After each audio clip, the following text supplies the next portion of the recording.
Okay, so JCS just updated, and it's like one of the best updates of all time. They added logic blocks, and so many other stuff. I'm gonna teach you how to do all that.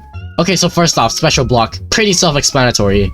I'm gonna put input here, and you can also set the cooldown for the special. I'm gonna put it at 0, because I don't want any cooldowns. So basically, if you press this custom here, it's basically just a skill builder, except you can use R to activate it. So, you know, you can make R whatever the hell you want. I'm just gonna make it like top speed. So when I go in this and I press R, it's gonna use the move top speed. But you know, obviously you can use whatever you want with the R special.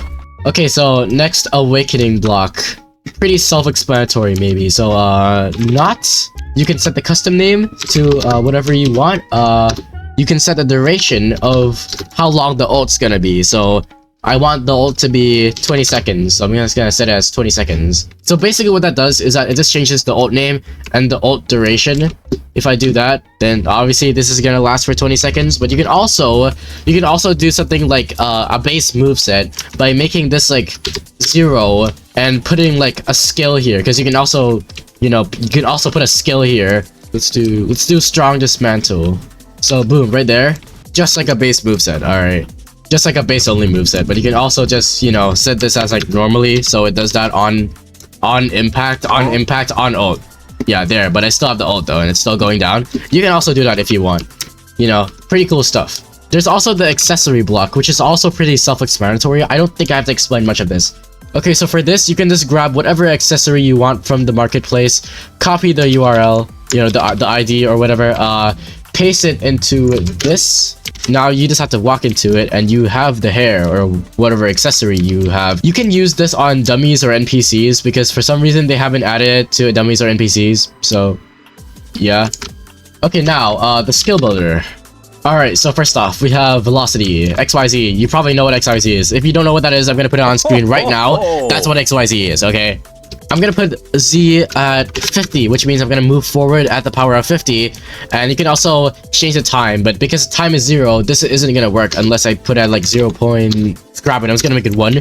Okay, what this means is that I'm gonna move at the Z axis at the power of 50 for 1 second. So when I grab this, yeah, it does exactly what I just said.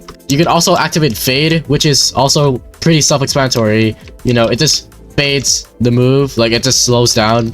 Okay, now, so for track, I'm gonna spawn 2 moveset blocks to show you how this works, actually. Okay, so right now I made Z100 time 5. The second move has track on, first move has track off. So basically what's happening is that track off, I'm going in a straight line, the Z-axis to be precise. And for track on, I'm just going forward, like it's not a straight line, I'm just going forward. Like, you know, it tracks where you're actually going instead of, you know, just going to the Z-axis specifically. So yeah, that's pretty cool. Now for last hit, the default is -1. Now, what that means is that it's just gonna use velocity on you and you only, you know, the user. So you go forward. That's the default, obviously. That has been happening. If you make it like 1 or like higher than 0, basically, let's make it 1. I'm still gonna use it like normal, like it's still going forward for me, the user. Here's the fun part. If I hit him and I press 1, you'll notice that I'm moving him, but I can only move him for 1 second. You know, 1 second and he stops moving. That's because last hit is on 1. But if I put last hit on 10, but you know, obviously if you're noticing, I'm constantly clicking the button, but I can still control it for like 10 seconds. If the 10 seconds is up, you know, it's gonna control me instead of him. Okay, there, my 10 seconds are up. Okay, so for ragdoll, this is pretty self-explanatory. I'm gonna make this ragdoll 5.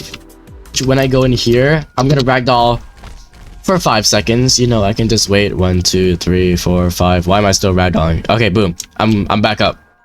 But you'll notice something. Even with the ragdoll, you can still evasive out of it pretty easily too. If you actually don't want to be evasive out of there, you have to press true ragdoll. What true ragdoll does is basically, you know, you can't evasive out of it. Obviously, I'm pressing Q right now. It's not evasiving. You have to wait for somebody to hit you. Okay, so now next is the connecting, which is also a logic block and a node at the same time. So this is the time it reaches the logic block, and this is the range, obviously. Signal, I'm gonna set this at 0, okay? Now we're actually gonna spawn a connect block, which is an input. I'm gonna change this to 0, which now that means that it's connecting to this node, but there's no like visual signs yet. But just trust me, it is connecting to it. Now, output's gonna be 1, lights block right here, input 1. I'm gonna make this flip. Alright, now what's gonna happen is that when I click the button, boom, it goes to the connect block and it activates the light block, which you can do absolutely so many things with this.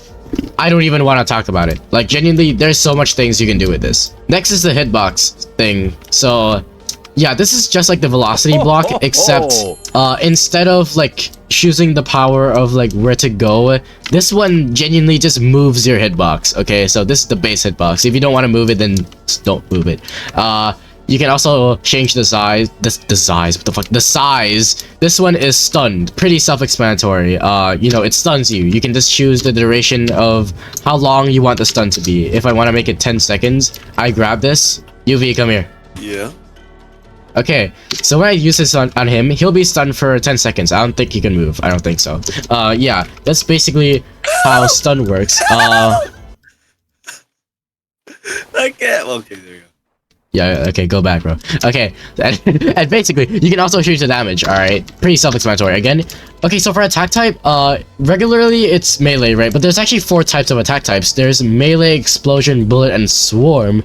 I'm gonna put it on the screen here on how it works according to the testers, but for me, it literally doesn't work. I tested it, I tried so many things, it does not work. I don't know why. It's probably a bug. They'll fix it soon, trust me. Okay, blockable, pretty self-explanatory. 360 block, also pretty self-explanatory. It's a 360-degree block, you know, like you can also block from the back, even though, like, how does that even work? That doesn't even make sense, but you know. Cancel enemy, also pretty self-explanatory. One thing you need to know about cancel enemy is that stun also cancels the enemy while stunning, because that's how stun works. So, for this explanation, I'm just gonna put this at 0, because this also cancels the enemy. Yeah, okay, so right now, I have cancel enemy off. And if I use my moves, it's still gonna damage him, but it's not gonna cancel his moves. Like, he's still punching. He's still going at it, like, you know. However, if I put cancel enemy on, and I use the move on him, he's gonna stop using whatever moves he's doing, or whatever thing he's doing. It's just gonna cancel it. Like, stop, you know. Yeah, pretty self-explanatory. Now, on to branches. Oh my god, okay. Okay, so the branches will be nil right now because you haven't made a branch yet. So I'm gonna put this as 1. Now on the branch thing right here, type 1. Now you're gonna have your first branch. Now I'm gonna make a second branch actually, which is 2. I'm also gonna put the second branch in the default timeline. So right now I have branch 1 and branch 2, and I can click on the timeline of the branches right here, and now I can choose what moves I want to do for each of the branches. This is basically like variants, by the way. Let's put in like Miracle Cannon or something. For the second branch, I'm gonna choose Fish and Viola. And now basically I have to set conditions for them so they can actually be air variants or something. So I'm gonna make Fish and Viola an air variant by making this in air flip off. But for the first one, this is gonna be the normal one. So in air, this one's gonna be flip on. If I'm on ground though, it's gonna do normal one, which is branch 1.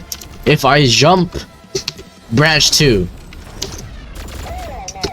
Pretty cool stuff, right? You can just do variants now with branches and stuff. Super cool update. I love it. And if you have anything to add, or like if I made some mistakes, just say in the comments and I'll like pin it or something.